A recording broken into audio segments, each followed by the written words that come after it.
Good morning, cultists! In our previous episode, we left things off back at the Shrine of Lamashtu, but on the correct day this time.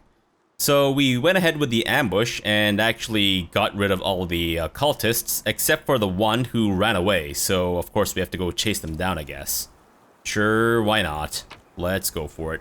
I'm assuming we're going to be walking into a trap though, so... Or... Interesting. The triumph over the wicked Lamashtu cultists proved incomplete. Some villain, or villainess, had slipped away under the cover of darkness into a narrow gorge among the rocks. Without a second thought, our brave Baron, loyal Keston, and their comrades-in-arms rushed after the fleeing figure. The figure, clad in black, was barely visible in the dark. The villain had gotten far ahead of us. At the last moment, the Baron noticed their prey had turned aside and disappeared behind the rocks. So we can make a dexterity check. Wow. Even with his 26 dexterity, only a +8. So our brave heroes rushed into the dark and dreary gorge, chasing the runaway. Or mobility, which I think makes a lot more sense. After they decided to take a shortcut to catch the cultists by surprise, the party started climbing up the stone ridge. And we succeeded. Climbing in the darkness is a difficult task. It's not a joke when you try to catch a stable rock and hear the small stones crumble under your feet. Several times it seemed our heroes were out of luck, but their stubbornness and the thought of the runaway cultists gloating about eluding them gave them strength. Moments later, we were at the top. So our heroes found themselves at the top just in time. The cultist, barely visible in the darkness, was threading his way through the gorge directly beneath them. It seemed the cultist was so focused on finding his footing and didn't notice his pursuers perched above him, giving the Baron a chance to strike. What will our heroes do next? So we can use our strength, trigger an avalanche over the runaway's head, frightening him, or choose character. Oh, or send the swiftest and most agile ahead down the unstable slope in the hopes of cutting the runaway off. I think we should probably go with dexterity, I imagine. Ah, there we go. Or can I back out of this? I can. Yeah, let's go with dexterity, because knock knock seems to be kind of... What? Hold on. Oh, there we go. Weird. Knock knock seems to be kind of geared to this. Sure. Failed the dexterity check, but we succeeded with the perception. Knock knock appeared from the darkness like a spirit. The runaway clearly hadn't been expecting that knock knock, barely had time to react when the cultist burst into a sprint. Darkness failed to cover the peculiar way the runaway walked. The robed figure was limping badly, dragging their right leg. Despite that, the cultist vanished into the darkness without a trace. The party followed to the edge of the plateau where the flatlands began. As our brave heroes reached the edge of the plateau, the vastness of the Camelands opened before them, an ocean of high grass as far as the eye could see, a beautiful sight, but finding our quarry in this green sea, it would prove impossible. With our heads down and hopes lost, we descended to where a small streamlet flowed amongst the stones, and then, there before us, good fortune. In his haste, our villain had run through the high grass, leaving a trail for all to see. The party immediately set off, driven by a single desire to capture the criminal who dared to escape the punishment of the Baron and had led us on this unwelcome chase. We moved as swiftly as we could, but even the ground seemed to fight us. Rock gave way to mud which grew deeper as we marched on and seemed to grab at our boots. Even the wind began to rise, lashing at our cloaks, and a foul scent filled the air, sure signs we were heading towards the gnarl marches. Soaking wet and exhausted, our heroes came upon a cabin at the edge of the swamp. According to Keston, it was a hunter's lodge owned by Dumra. Oh, the area right next to us. A hunter who lived there alone and was known for her great temper and little patience. It looked as if it might be a place where the cultists would seek shelter. It was unlikely the runaway would brave the depths of the gnarl marches in the middle of the night. So the Baron pushed open the door and stepped inside, letting a touch of the cool night air in. Ah, and 11 hours had passed. 11 hours, really? Oh. The The lodge is lit with only a few candles on the tables and the counter. Shadows lie thick around the room. A number of people are here. Well-dressed couple at one of the tables. A girl in simple dress dozes near the opposite wall. And at the counter is an untidy dwarf. She's wiping the mugs and glaring at you. From the half-open kitchen door, you hear the clanging of pans upon metal, presumably a stove. Keston looks around with a heavy gaze. Things have gone from bad to worse. We must find the cultists before they flee, and we have no idea what they look like. The people in the lodge look surprised and concerned. Each seems to recognize you and ask themselves, what is the ruler of these lands doing here at such a late hour, flanked by armed guards? Keston's hand falls to his weapon. Your Grace, I am ready to make an arrest, but if you wish to investigate further before making a decision, I'll make sure no one leaves the lodge until you give the order. I guess if we were chaotic, we could make a specific alignment option.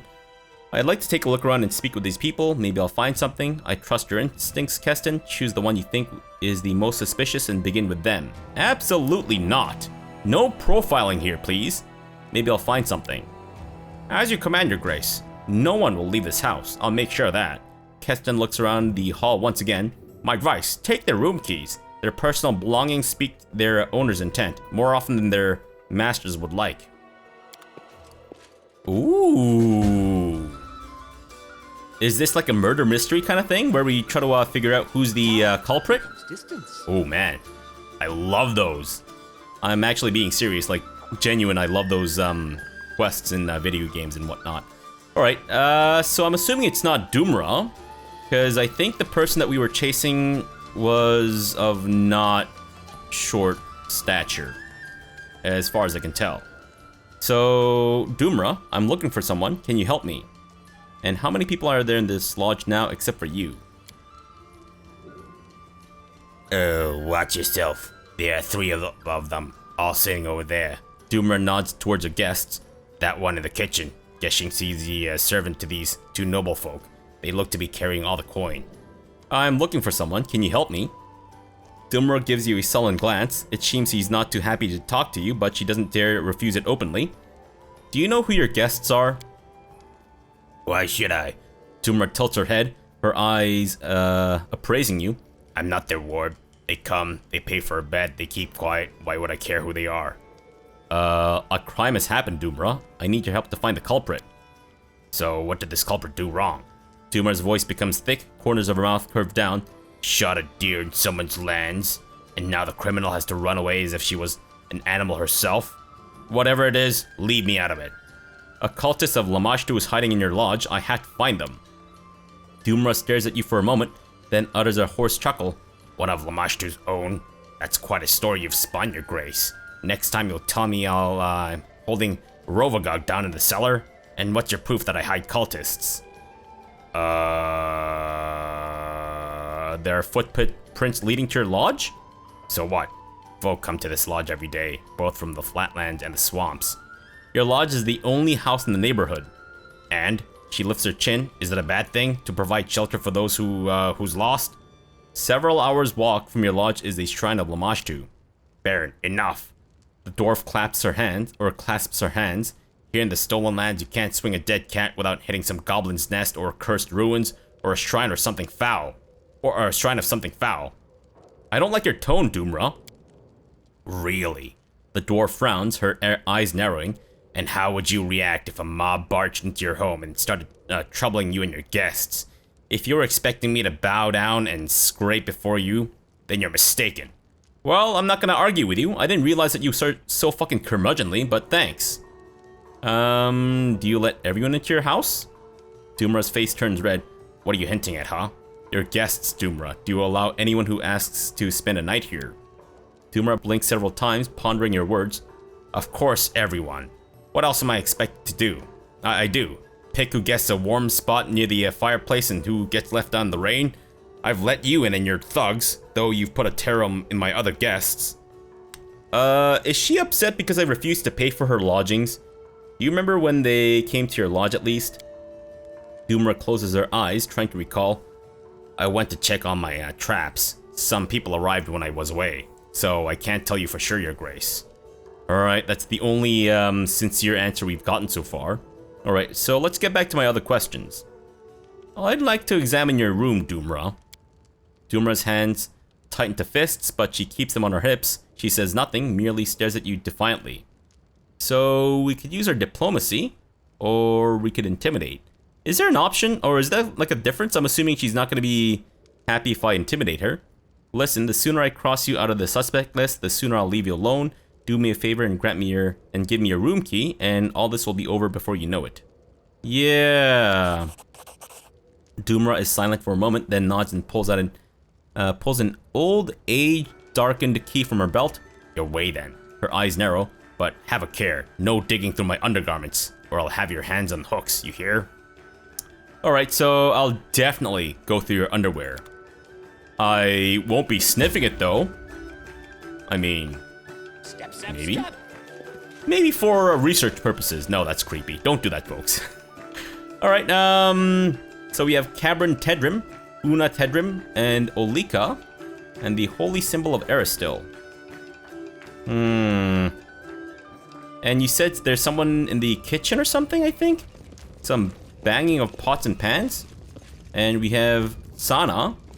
And no one else. Oh, we can make some perception checks. Alright, sure. Let's find out. The back door was used recently. Okay. Now, what about the kitchen stove? It is done. Something is burning inside the stove. It was thrown in the fire not long ago. Ah, okay. The table is piled with dirty dishes and cold leftover food. Okay, I'm actually wondering if we should talk to the people first or check out their rooms first. Not sure what Ekun is trying to say here, but maybe we'll check out their rooms first. Let me just quick save and find out if there's anything. Uh-oh. And whoops. Yeah, oh, and whoops indeed. Alright, good thing Lindsay didn't feel that. Tedrim's chest. And what's this? This bag. The bags contain Tedrim's clothes and personal belongings. The sheets are crumpled. The blanket is thrown aside. It seems someone was sleeping in this bed not long ago. So maybe that means that the Tedrim couple are not the cultists? Possibly? Did it without breaking it. There are no hunting bows, arrows, snares, nor any other sign of the Tedrims having had any hunting on their mind. Interesting. Okay. Good to know. So the Tedrims aren't really equipped for hunting. I did it? So if they lie about hunting and shit, then... well, then we know that they're lying. Pile of dirty clothes covers some snares. There are quite a few hunting bows and quivers with arrows. The sheets on this bed look dirty. The old bed cover is sewed together from the number of patches. Wait, whose room is this, by the way? Oh, the hostess's room key. That's what we use. Receipts, shopping list, and other papers pile over Doomra's table. Yeah, so I figured that it wouldn't probably not be Doomra, I would imagine. I did it? Attaboy. I did! Olika's bed. Oh, I thought we failed the perception check or something. The chest contains modest clothing, some packed leftover food, a purse with herbs and other personal belongings. The table holds a pile of letters crossed with a ribbon. These are the letters from Olika's deceased husband. It seems they corresponded often. Did it without breaking it. The mattress covers blood-stained clothes and bandages. Uh-oh. It's not looking good for you, Olika. Although, the correspondence with her dead husband is a little interesting. Not sure if that's something that we need to pay attention to, or if it's a red herring. Red herring? No, red herring. And we can just rest here. No, we don't rest until we've caught this person. Or maybe like a power move, we can just sleep and have Keston guard the entrance to this place for like 8 hours or something. Or maybe Doomra's really upset with me because I just came in here and rested a couple of times without saying a single word to her or something like that. Alright, so I get the feeling it's not the Tedrims, so let's speak to them and maybe check them off the list. Cabron Tedrim. A bearded middle-aged man stands before you. He wears a massive gold chain on his neck. Really? Is he fucking Mr. T? Oh, it is Mr. T!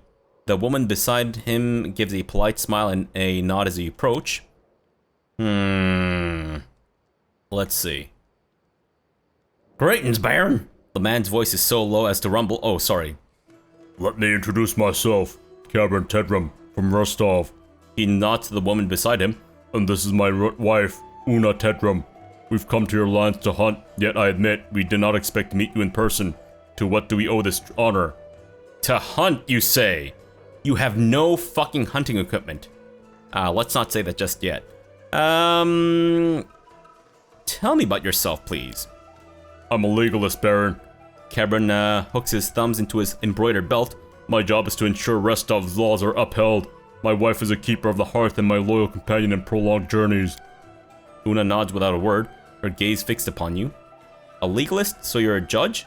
Bluff? Oh yes. Of course, Cabron Tedrum. I've heard about you and your famous legal cases. Well, with a difficult job like yours, it's impossible to get by without some divine support. Whom do you address your prayers to? A legalist? You're a judge? Cabron smiles slightly. Not exactly. Our work is a legal defendant in cases when a suspect's innocence must be proven. Oh, so you're a lawyer. And I must admit, I have moderate success in this field. Cabron seems about to elaborate, then stops. No need to bother with the tedious tales from the courts. Una Tedrum raises her head. We decided that trip was in order. My husband worked long hours during the last several months, so he felt the journey would be good for us. Alright, so to whom do you address your prayers to? Why, to Abadar, of course, divine patron of law and lawyers. Cabron looks at you intently. Surely, you are aware of Abadar, are you not? You must be. No matter, no matter. Okay. I'm gonna try bluffing. Obviously we succeeded. Cabron Tedrum freezes as if someone put a knife to his throat. Is that so? He tries to smile, but his eyes are fearful. To doubt, Baron, that anything you heard concerned me. My family name is a common one. I have so many relatives, I know not a quarter of them. Interesting. I thought I could safely check this guy off the list, but, what is he hiding? Alright, you recognized me at once. Do I know you? I doubt it, but news about developments within the stolen lands and your role in them has traveled far. Fabrosi Cortez is a well-known name beyond your borders. Cabron gives you a polite half bow. Really? The woman in the kitchen, your cook? Cabron nods quickly. Yes, we just can't imagine our lives without Sana. Una coughs delicately. My constitution demands a unique diet. She studies you closely. A private matter, if you don't mind. I do mind. Far from Bravoy, are you not? You see, Cabron clears his throat. I've heard the wildlife here are excellent sport, so I decided to see for myself. Sort truth from rumor, you understand. Fortunately, my fair wife was in favor of the trip, so here we are. Do you prefer snares or a bow? Good question. What kind of prey do you hunt? Yeah, do you prefer snares or a bow? A bow? What kind of prey do you hunt? Cabron freezes. He swallows. Cougars. Yeah, I look for middle-aged women who were previously married and then divorced, and I try to bang them in front of my wife. You know, it's our kink. It works out for us. He swallows again, as if fighting to take a breath. Magnificent predators, worthy prey for a worthy hunter. He gives an awkward smile. Well, I hope you enjoy your hunting. Let's change the topic. An odd place to rest for the night. Why? Oh. Why, Baron? Una gives this false smile. We adore this charming dwelling. She glances around the dim hall. Her smile remains, but you notice she raises an eyebrow at her surroundings as if in judgment. A crime has taken place nearby. The one responsible may be hiding in this house. Have you seen anything suspicious? The Tedrums exchange glances. I'm afraid, Grace. Cabron looks downcast. We won't be able to help you. Have you seen anyone suspicious? Cabron looks around the hall. We are not accustomed to such company, Baron. Besides, from the Rostov legalist point of view, every person in this room is suspicious. Interesting. And do you know the hostess of this lodge? No, I don't. Cameron rubs his brow. And I must say, she doesn't look forward to meeting new people either. Do you recall who came to the lodge in the last hour or so? Cameron casts a look behind you. On second thought, this young woman. I didn't notice exactly when she entered the room. He turns to his wife. My dear, perhaps you recall? What was the name our hostess used addressing her? Olika, sweetheart. Una shrugs faintly. I cannot recall if I saw her at the start of the evening. Interesting. Let's go back to my other questions. I need a key to your room. Despite Una's cool expression, you notice a bead of sweat running down her temple. As she spots your glance, her lips tighten. Cameron takes a key from his purse and hands it to you. As you wish, Baron. Alright, well, I've already been in your room, and there are no hunting weapons there. Cameron becomes white as a sheet. You see, He licks his lips, which are now trembling slightly. Una, who was watching her husband closely, touches his shoulder lightly. I beg your pardon, Baron. She leans in to Cameron and whispers something in his ear. And we made another perception check. Whoa, we rolled the exact amount? Alright, so with a key thing, what was our roll there? Where? Oh. Wait, did I not do a roll for the key? Oh, I thought I did. Maybe the succeeded thing goes away? In any case, you barely hear Una's hiss. Get a hold of yourself, you fool. You'll ruin everything. These words seem to have had their desired effect. Cameron suddenly straightens and smiles.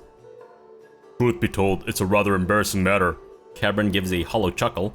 I proved a much worse hunter than I thought. Just imagine, I managed to snap not one, but two, not two, but three bowstrings in a day. Infuriated, I broke my bow across my knee. It shames me to even speak of it.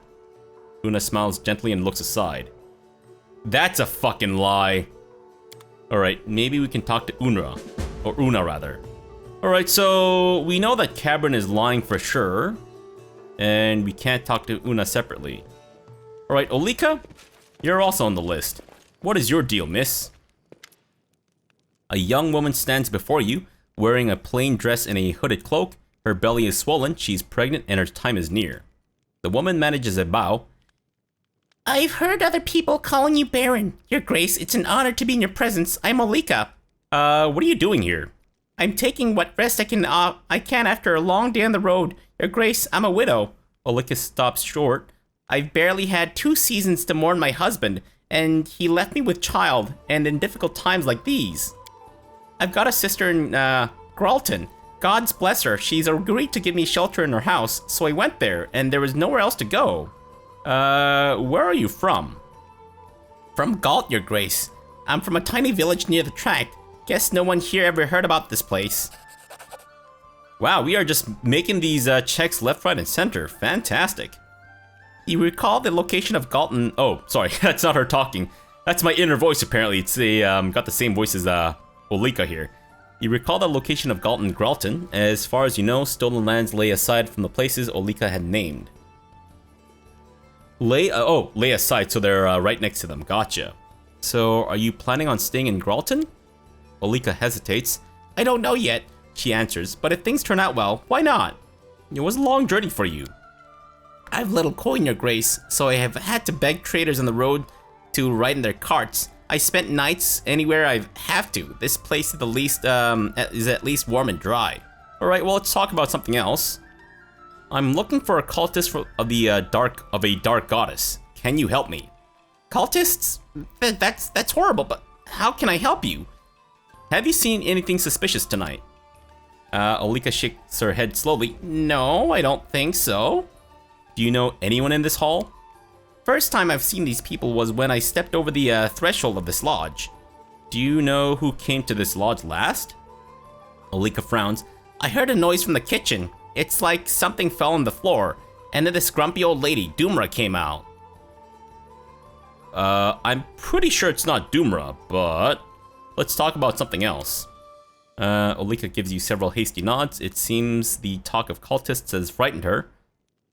I'm just gonna make a quick save before we ask about the key, just in case we make another perception check or something like that. I need a key to your room. Olika hesitates, then takes a key out of her cloak and hands it to you without a word. Okay, I guess we didn't make a perception check. You see this couple at the table? They are nobles from Restov. They claim that you were the last one who'd come into the hall. Olika gives you a perplexed look. But that's not true. It's not. Her voice trembles. Dumra, the hostess, she was the last one. I remember her coming through the kitchen. Olika, why are there blood-stained undergarments in your room? Where's that from? Olika takes a step back, her eyes wide with fear. I'll explain. The woman lowers her head and rests her hands against her belly. I'm expecting a baby, but because of the journey of all the worries, something must have gone wrong. It hurts. Olika closes her eyes tightly, and I bleed. Oh. If that's true, that's terrible. Olika starts sobbing. I tried to find out what's wrong, to heal myself, to appease the gods. The priest of Pharasma told me that he couldn't help. The goddess rejected my child and said it would be born dead. But I can't just accept it. I can't give up this child, my husband's child, all I have left of him. Olika hides her face behind her hands and starts to weep. You realize you'll get nothing more from her at the moment. Damn. And we can get more from her at this moment. Fantastic. So it seems the only person we haven't spoken to so far is Sana. So we've checked the back door, we've checked the kitchen stove. Alright, Sana, what's your deal? The kitchen servant is busy grinding herbs within a mortar. She's wearing a dress soiled with dark stains, and her hair is knotted in a bun with a few stray hairs poking free. Oh, stealth check. The woman doesn't appear to notice you as she makes her way to the stove. You notice she's limping badly on her right leg. Before you can speak, she turns, sees you, and freezes. Interesting, because we know that the cultist was limping in his hitting his or her right leg or something, right? Yeah. Who are you? Name. Oh wait, no, we already used that voice. Name's Sana. I cook for Tedrims, nobles from Rostov. She wipes her hands with her apron. What will it be? What can you tell me about your masters? Sana frowns. No quicker road to trouble. Talking about masters, that is. She glances at your clothes and sighs.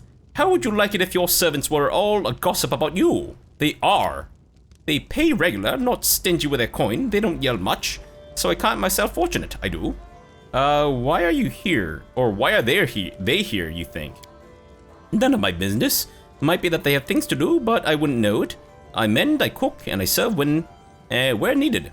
Alright, well, that's enough about the Tedrims. Sana doesn't react. We're looking for a criminal who may have fled this way. Have you seen anyone suspicious? What can be seen here, you say? Sana sorts. Ask Drumra. She runs the house, she does. Has anyone come into the kitchen recently? Only Drumar came. She frowns. No doubt checking to see I'm not palming the silver, as if there's anything worth stealing here, so there's not. The hostess of the lodge doesn't mind you cooking at her kitchen? As if she came here often herself. She throws up her hands. Filth piled in corners, the floor sandal deep in dirt. Had to work my fingers to the bone to clean the kitchen before I could start a proper meal in this. She curls her lips. This cowshed. Alright, that's all I need. She waves her hand and turns back to tend the stew boiling at the stove. Oh wait, before I do that, I'm just gonna quick save again. Just in the off chance. Alright, I need the key to your room. Room? She raises an eyebrow. I don't have a room set here in the kitchen. Bed's a bench. Still warm enough though. What are you cooking, Sana? She throws a glance at the stove.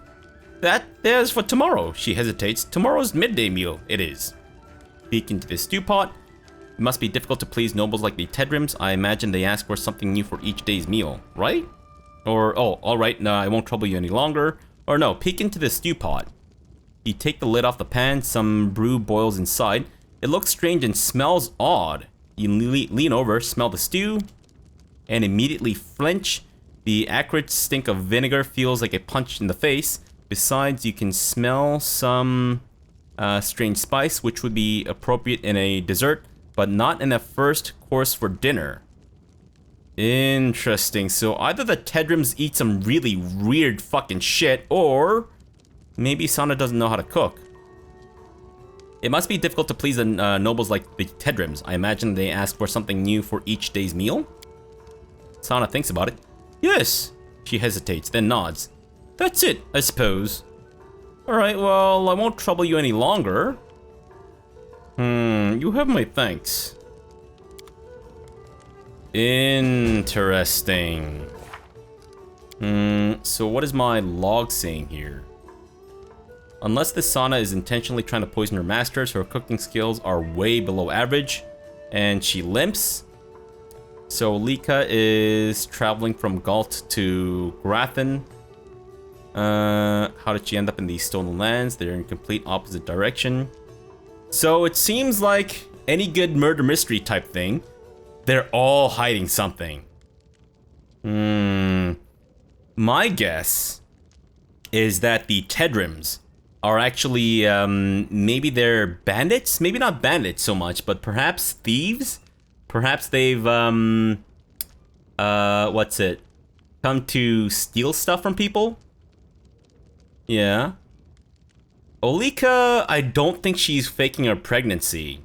And I doubt that she could have, because she seems to be, about to deliver her child soon. I'm assuming she's not faking it. But the blood in her bedroom, or in her bed and stuff. Wait. We don't know if the cultist was bleeding or not, do we? We know that they injured their leg. But beyond that, I don't think we know much. And I'm assuming it's not Doomra, because I'm pretty sure the cultist was not, you know, of short stature.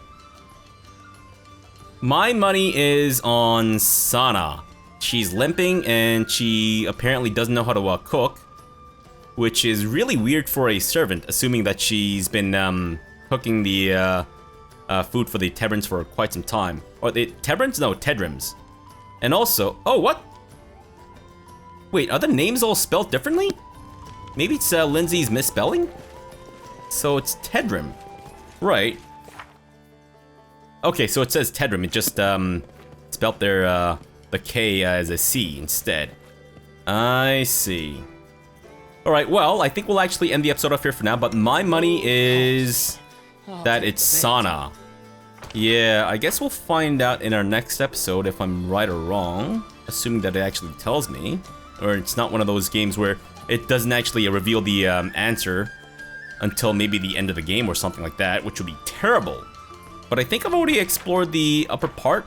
Discovered something weird with the Tedrims as well as Olika here, but since she's pregnant, I'm willing to cross her off the list, and I'm pretty sure these guys are just like thieves or something. Yeah. So that kind of leaves Sana in this case, I guess. Alright, well, let's end the episode off here for now. We'll come back tomorrow and we'll make our final accusation. I'm just gonna go with Sana as my, as the accusation. I mean, if it doesn't work out, then we'll just reload or something like that, I guess. Or maybe we'll just roll with our decision. Regardless of what actually happens, and this maybe just end up killing the wrong person. Which, you know, could be fun too, I guess.